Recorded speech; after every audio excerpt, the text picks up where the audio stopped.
সুপ্রভাত বন্ধুরা, কেমন আছো তোমরা? নিশ্চয়ই ভালো আছো, আর আমরাও সবাই ভালো আছি। মঙ্গলবার সকালবেলায় নতুন একটা ভিডিও নিয়ে তোমাদের সামনে চলে এলাম। আর মঙ্গলবার সকালবেলায় দেখো, সকাল সকাল অন্যান্য মোটামুটি বাসি কাজ যেসব থাকে সেগুলো সেরে নিয়েছি, কিন্তু ঘর মোছা হয়নি। কারণ অফিস যাওয়ার থাকলে সেদিন আমার ঘর মুছতে অফিস চলে গেলে রুটি তরকারি করে দিলে তারপরে আর কি ঘর টরগুলো মুছে নিই। তো সকাল সকাল চলে এসেছি রুটি তরকারি করতে। আর দেখো, রুটি তরকারি হয়ে গেছে আমার। আজকে হচ্ছে তুঁদরি আলু ভাজা আর হয়েছে রুটি। আর এখন সকালে চাটা করে নিচ্ছি। আর বাবু তো খাই সকালবেলা জল বিস্কুট, কারণ ও দুধ খেলে সকালবেলা যেহেতু গ্যাস হয়ে যায় সেই কারণে আর খায় না। আর সকালে জল বিস্কুট একটু খায়, তারপরে ও হচ্ছে 10টার সময় একেবারে ভাত খেয়ে নিয়ে স্কুলে চলে যায়। তো ভাতের জোগাড় জাটিও করতে হবে আর কি, ভাতের রান্নার আর কি। তো আগে সকালবেলা আর কি চা করে দিচ্ছি, তোমার দাদাভাইও খেয়ে নেবে আর আমরাও খেয়ে নেবো। আর সেই কারণে আমরা বলতে আমি খাবো, ও তো জল বিস্কুট খাবে। তো সেই জন্য চাটা করে নিলাম।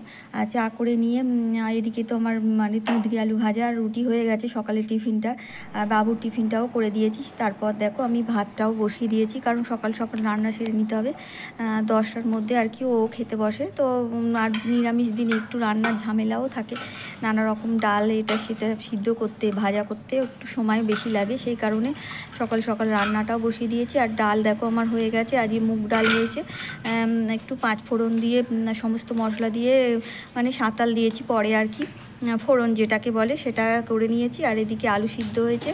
আর এদিকে দেখো, এই আলুটা হচ্ছে ভাজা করেছি, শুধু আলু ভাজা ওটা। আর এটা হচ্ছে তুঁদরি আলু ভাজা, আর এটা হচ্ছে কুমড়ো ভাজা। আজকে মেনুতে এটাই আছে, আর কিছু নেই। কিন্তু সকালবেলা রান্নাটা আর কি সেরে নিলাম। আর এরপরে দেখো আমি কিন্তু বাবুকে খেতে টেতে দিয়ে বা তার আগে সময় বুঝে আমি আমার ঘর টরগুলো মুছে নিই। কারণ যেদিন দেখি আমার সব কিছু রান্না কমপ্লিট হয়ে গেছে, তো বাবুকে খেতে দিতে অনেকটা সময় লাগবে, ঘন্টাখানেক। তো আজকে সেভাবেই অনেকক্ষণ সময় সকাল দিকেই রান্না হয়ে গেছে 9টার আগে। তো ভাবলাম যে তাহলে ঘর টরগুলো একেবারে পরিষ্কার করে নিয়ে আর ঘর মুছে নিয়ে তারপরেই খেতে দেবো, এই জন্য আর কি এই কাজগুলো করতে শুরু করে দিয়েছি। তো সমস্ত আসবাবপত্রগুলো মুছে নিচ্ছি, এভাবেই আমি মুছে নিই। তো আজকেও তাই সেভাবে মুছে নিচ্ছি, তারপর অন্যান্য কাজগুলো আর কি পরে করে নেবো। আর এখনও ঘরটা মোছা হয়নি, এইগুলো পরিষ্কার করে ওই ঘরটা পরিষ্কার করা হয়ে গেছে। তো এই ঘরটাও একেবারে এইভাবে ডাস্টিং করে নিয়ে তারপরেই আর একেবারে আর কি ঘরটা মুছতে থাকি। আর একটা ঘর করে আর একটা ঘর করি না, কারণ করলে অনেক সময় অসুবিধা হয়, ভুলে যাই বা কিছু হয়। সেই জন্য দুটো ঘরই আগে এরভাবে ডাস্টিং করে নিই, তারপরে আর কি ঘরগুলো মুছে নিই।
এই কল এই যে সেলাই মেশিনটা আর কি ভিতরে আসলে খাঁজ আছে, তো তাই ভিতরে দেখবে একটা কেমন মাকড়সার জাল জাল করে ফেলে। আর এখানে হাত ঢুকিয়ে মুছতে বেশ সময় লাগে, সেই কারণে অনেকটাই সময় লেগে গেল আর এগুলো মুছতে।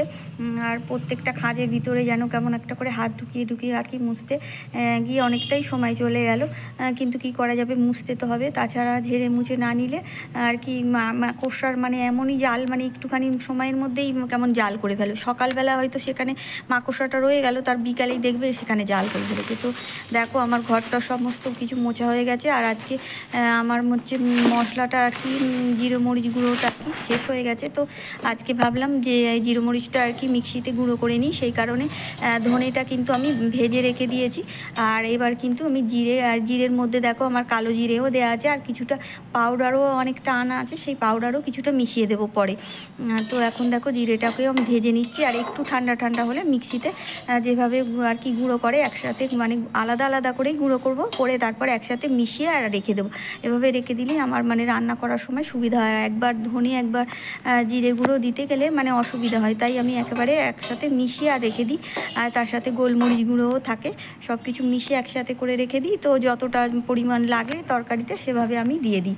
তো আজকে সেভাবেই আর কি দেখো মিক্সিতে গুঁড়ো করে নিচ্ছি। আগে ধনেটা গুঁড়ো করে নেব, তারপরে হচ্ছে জিরে মরিচটা মানে জিরেটা আর কি গুঁড়ো করে একসাথে মিশিয়ে, আর মানে তার মধ্যে গোলমরিচ থাকবে, গোলমরিচের গুঁড়োটাও কিছুটা দিয়ে দেবো, দিয়ে আর একসাথে করে রেখে দেবো। আর এইভাবে রেখে দিলেই আমার বেশ রান্না করতে সুবিধা হয়।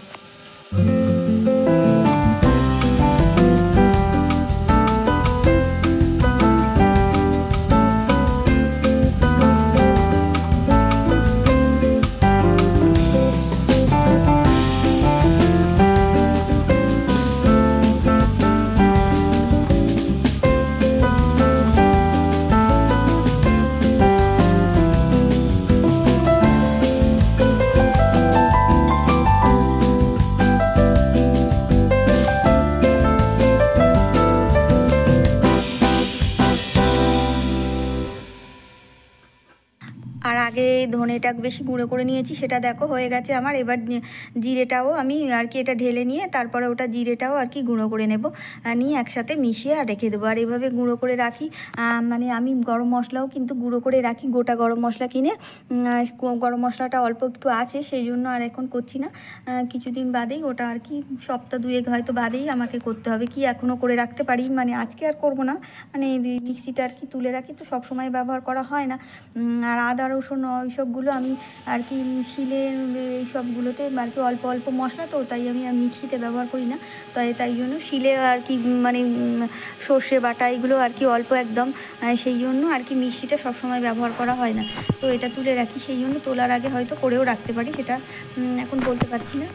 তো দেখো এবার আমি জিরেটাও গুঁড়ো করে নিচ্ছি, আর একটুখানি সময় দিয়ে ভালো করে হালকা ঠান্ডা হয়ে যেতে এটা গুঁড়ো করে নিয়েছি। বেশ ভালো একদম মচমচে হয়েছিল, বেশ ভালো গুঁড়ো হয়েছে। তো এখন এবার সমস্তটা মিশিয়ে একটা মানে ডিপের মধ্যে রেখে দেব। অনেকটাই হয়েছে, তো এটা অনেক দিন আমার হয়ে যাবে আর কি। তো দেখো আমি সমস্তটা করে মশলাটা আর কি এখন মিশিয়ে রেখে দিচ্ছি।